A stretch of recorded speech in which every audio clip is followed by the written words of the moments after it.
नमस्ते दोस्तों।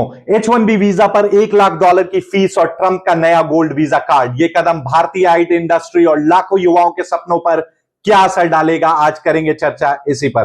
दोस्तों, अमेरिकी राष्ट्रपति डोनाल्ड ट्रंप ने हाल ही में इमिग्रेशन सिस्टम में बड़ा बदलाव किया है। अब H1B वीजा के लिए एप्लीकेशन फी $1 लाख कर दी गई है, यानी लगभग 85 लाख रुपए।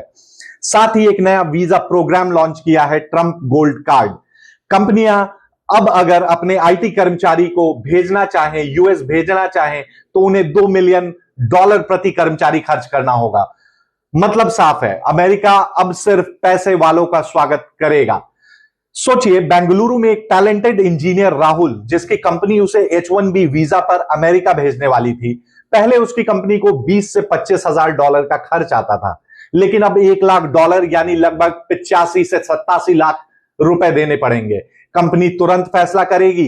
इतना पैसा खर्च करके राहुल को भेजना फायदे का सौदा नहीं है शायद। इसका मतलब है कि राहुल जैसे लाखों भारतीय इंजीनियरों का अमेरिकन ड्रीम अब और दूर हो सकता है। इस बदलाव से भारतीय इंडस्ट्री पर भी गहरा असर होगा। इन्फोसिस, टीसीएस, विप्रो जैसी कंपनियां अमेरिका में हजारों कर्मचारियों को हर साल भेजती है। अब यह सब मुश्किल हो सकता है, लेकिन इसका एक उल्टा असर भी है। जब कंपनियां लोगों को भेज नहीं पाएंगी, तो काम भारत में ही आउटसोर्स हो सकता है, यानी भारत में आईटी जॉब्स और प्रोजेक्ट्स की डिमांड बढ़ सकती है। लेकिन सवाल यह है कि क्या हमारे पास ऐसा इंफ्रास्ट्रक्चर मौजूद है? क्या आईटी कंपनीज भारत में एक्सपेंशन को लेकर तैयार हैं?